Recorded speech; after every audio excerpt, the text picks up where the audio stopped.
चलो बुद्ध की ओर। बुद्ध और उनका धम्म। बाबा साहेब डॉक्टर भीमराव अंबेडकर लिखित। ऑडियो एडिटर मनोज कुमार बौद्ध। नमो बुद्धाय।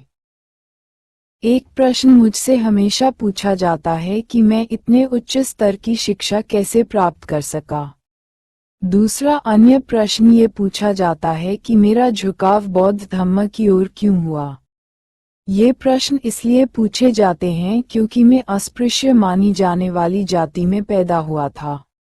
पहले प्रश्न का उत्तर देने के लिए ये भूमिका एक उपयुक्त स्थान नहीं है, किंतु ये भूमिका दूसरे प्रश्न का उत्तर देने के लिए उपयुक्त स्थान हो सकती है। इस प्रश्न का सीधा सा उत्तर यह है कि मैं बुद्ध के धम्म को सर्वश्रेष्ठ मानता हूँ।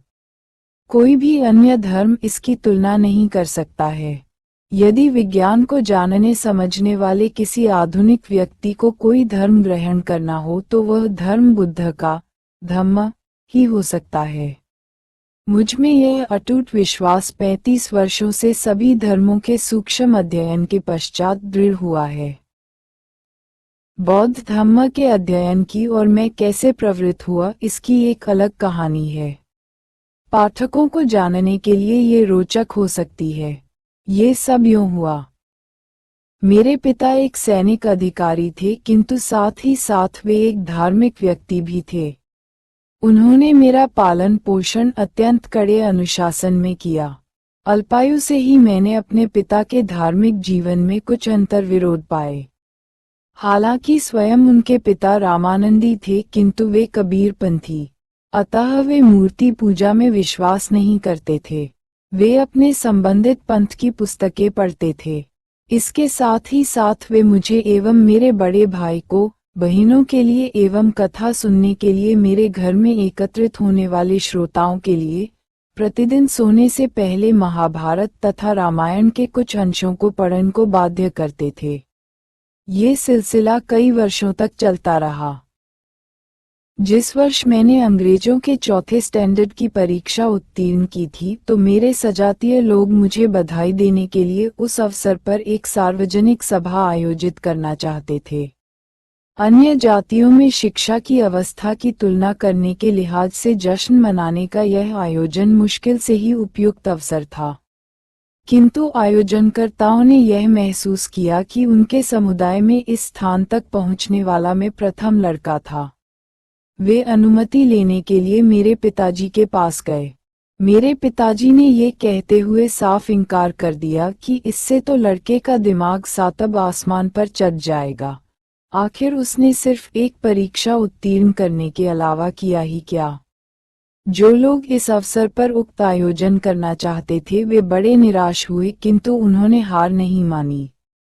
वे दादा कैलुस्कर के पास गए जो मेरे पिता के एक व्यक्तिगत मित्र थे और उनसे हस्तक्षेप करने की याचना की, जिस पर वह सहमत हो गए। थोड़े से बहस मुबाहसे के बाद पिताजी मान गए और सभा आयोजित की गई। अपने भाषण के अंत में उन्होंने सयाजीराव ओरिएंटल श्रृंखला बड़ौदा के लिए बुद्ध के जीवन पर अपनी ही लिखी पुस्तक की एक प्रति मुझे भेंट की। मैंने बड़े ही चाव से पुस्तक को पढ़ डाला और पढ़कर अत्यंत प्रभावित हुआ। मैंने ये पूछना शुरू कर दिया कि मेरे पिताजी हम सबको बौद्ध साहित्य से परिचित क्यों नहीं कराते हैं। एक दिन मैंने पिताजी से पूछ ही लिया कि वे हमें महाभारत और रामायण पढ़ने पर इतना जोर क्यों देते हैं, जो ब्राह्मणों तथा क्षत्रियों की महानता और शूद्रों एवं अछूतों की निकृष्टता को प्रतिपादित करने वाले वृत्तांतों से भरे पड़े हैं। मेरे पिता को ये प्रश्न अच्छा नहीं लगा। उन्होंने सिर्फ इतना ही कहा, तुम्हें वैसा ही करना चाहिए जैसा तुम्हें कहा जाए। मेरे पिता एक रोमन पैट्रियट अर्थात पितृसनात्मक स्वभाव के व्यक्ति थे और अपने बच्चों पर अत्यंत कड़ा एवं अनियंत्रित अनुशासन इस्तेमाल करते थे। उनसे थोड़ा स्वतंत्रता पूर्वक व्यवहार सिर्फ मैं ही कर सकता था, और वह भी इन कारण कि मेरी माँ मुझे बचपन में ही बुआ जी की देखभाल में छोड़कर चल बसी थी। इसीलिए कुछ समय बाद मैंने वही प्रश्न आमुख समय समय पर प्रचलित और आनुवंशिक विश्वासों तथा विचारों पर पुनर्विचार करने, वर्तमान और विगत अनुभव के बीच सामंजस्य स्थापित करने एवं ऐसी स्थिति तक पहुंचने के लिए जो भावना और चिंतन की मांगों को पूरा करती है और भविष्य का सामना करने के लिए स्वविश्वास प्रदान करती है, मनुष्य अपने आप को बाध्य पाते हैं।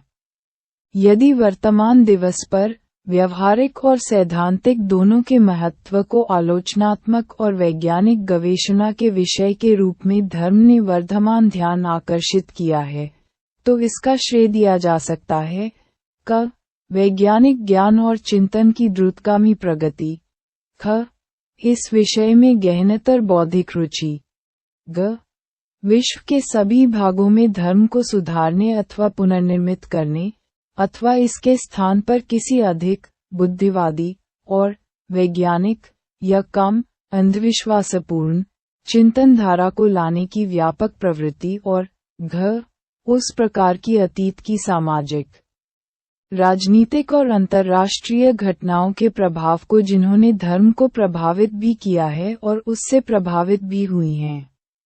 जब भी नीतिपरक अथवा नैतिक मूल्य की गतिविधियों या स्थितियों पर प्रश्न उठाया जाता है, तो उसमें धर्म का महत्व सम्मिलित होता है और गहराई तक आंदोलित करने वाले सभी अनुभव, मूल्य निरंतर, सर्वाधिक मूलभूत विचारों के पुनर्विचार को बाध्य करते हैं, चाहे वे प्रत्यक्ष रूप से धार्मिक हों अथवा नहीं। अंततोगत्वा न्याय, मानव नियति, ईश्वर और संसार संबंधी समस्याएं उठती हैं और बदले में इनसे धार्मिक तथा अन्य विचारों के पारस्परिक संबंध, साधारण ज्ञान की मान्यता और अनुभव तथा वास्तविकता की व्यवहारिक अवधारणाओं की समस्याएं संबद्ध होती हैं।